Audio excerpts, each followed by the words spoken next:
গোসল করে ওযু করে তুর পাহাড়ে চলে আসবা।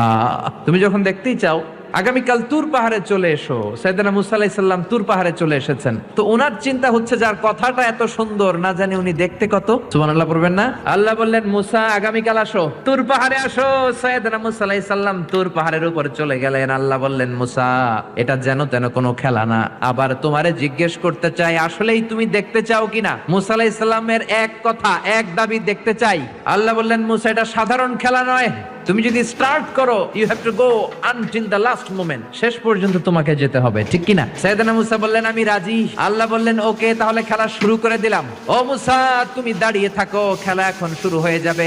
রব্বুল আলামিন মুসা আলাইহিস সালামের চারিদিকে অন্ধকার করে দিলেন। ৩/৩৬ কিলোমিটার জায়গা আল্লাহ অন্ধকার করে দিলেন, ঘুটঘুটে অন্ধকার, এত অন্ধকার সাইয়েদনা মুসা আলাইহিস সালাম নিজের হাতটাও নিজে দেখে না, কোনো আওয়াজ নাই, অন্ধকার। এবার মনের মধ্যে ভয় এসেছে, কিন্তু আল্লাহকে দেখতে চায়।